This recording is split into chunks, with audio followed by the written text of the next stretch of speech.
Tu vas vieillir ici avec qui? Est-ce qu'on vieillit dans le pays ici? Regardez comment les Watts eux-mêmes sont en train de fuir de partout, partir et pour para. Ils ne reviennent plus. Vous venez rester ici là. Tant que tu es jeune, tu manges les renards, tu manges les ailes de poulet, tu manges le porc périmé. Tu crois que tu es déjà arrivé, tu ne penses pas à ton demain. Tu te vois comment, à 75 ans, en train de descendre les escaliers, aller acheter une baguette de pain en plein décembre. Tu te vois comment on va t'envoyer une personne qui va t'aider 1 à 2 fois par semaine. 1 à 2 fois par semaine. Le reste du temps, qu'est-ce que tu fais? Vous savez combien de personnes moirent dans les maisons seules ici, là, en Beng? Vous connaissez même les réalités du pays ici. Vous connaissez les réalités du pays ici. Même si tu as l'argent, comment tu as acheté la maison, on peut te prendre, te mettre à la maison en maison de retraite. On vend ta maison.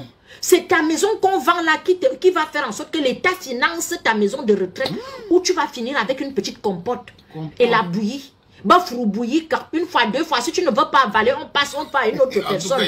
Il vous dit si ça ne fait pas des maisons de retraite. Je ne sais même pas si vous vous en rendez compte. C'est pas faux, ma chérie, tu as raison. On te donne une compote, si tu veux, tu avales. Si tu ne veux pas, tu avales 1 fois, 2 fois. Tu n'es pas la seule, vous êtes 60. Sur combien de soignants? Venez écouter notre seule parce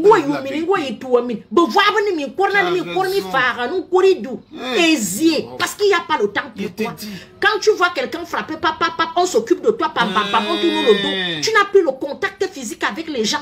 Vos enfants d'ici là ne vous supportent pas. Vos enfants d'ici là, ils ne sont pas le genre d'enfants que tu vas dire que non, je vais m'occuper de ma maman, de mon papa, et ils ne connaissent pas ça. Allez dans les maisons de retraite, les Watts même pleurent. Tu arrives encore dans un milieu où on est vindi. Tu vas lire l'huile. L'huile. Ce qu'on va te faire. Ce qu'on va te faire, c'est maintenant alors que vous devez, c'est-à-dire que préparer votre retraite. Quand vous arrivez ici en Europe, pensez à rentrer chez vous.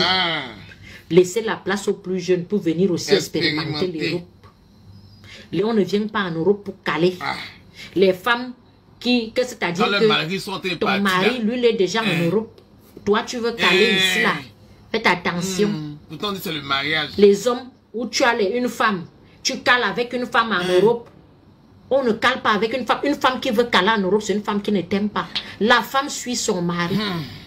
Et nombreuses de vos femmes, elles ne veulent plus rentrer. Les wesh que vous étouffez, qui va mourir étouffé? Vous arrivez dans le pays des gens, vous voulez caler.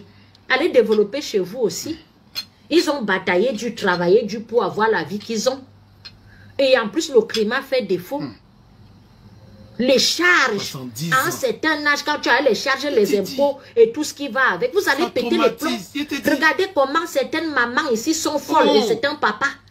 Je vous dis, regardez comment les papas, les anciens benguistes vieillissent mal. Ils vieillissent mal, hein. Il faut les voir.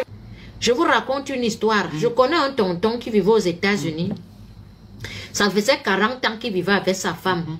Et sa maman lui disait tout le temps que mon fils, j'étais toujours dit que vos mariages où vous arrivez en Occident, là, vous vous mariez. Parfois, même quand tu veux prendre la retraite, tu rentres seul. Il disait, oui, maman, tu sais, il parlait l'anglais. Il a commencé à parler le gros anglais à sa mère. La mère lui dit que mon fils, je ne comprends pas l'anglais. Je te dis que ton histoire, que tu es parti épouser une femme aux États-Unis, là.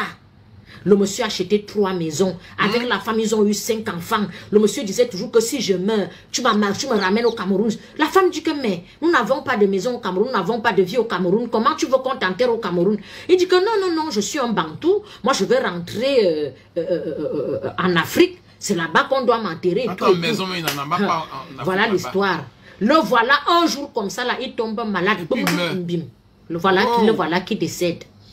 Entre-temps, depuis que le monsieur là s'est marié avec la femme des États-Unis, la maman parlait matin, midi, soir que mon fils, le gars n'écoutait pas. Vous savez, il y a certains hommes qui manquent, lui fait la judiciation. Lui n'a pas de problème, il se dit que la vie est rose. Parce que quand tout est rose, on ne peut pas imaginer que si quelque chose arrive, quand vous planifiez vos vies dans le meilleur et le pire. C'est-à-dire que si tu planifies seulement que tout va être rose, ça veut dire que tu n'as rien compris de cette vie. Le voilà qui moire.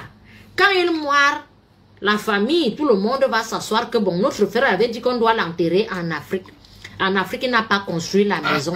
Le voilà qu'on amène, on est parti enterrer au village. Le monsieur l'a abandonné au village. Même sa tombe n'est pas faite. C'est-à-dire que même une gerbe de fleurs, les herbes ont déjà poussé, même le guayavi a poussé sur la tombe. C'est-à-dire que depuis que la femme l'est partie abandonner son mari dans un fin fond du village, elle n'a plus jamais mis les pieds en Afrique. Donc quand vous épousez souvent vos femmes et quand vous accouchez souvent vos enfants ici en Occident, ils sont nombreux comme ça, ils ne veulent pas rentrer. Ça, ce sont vos enfants.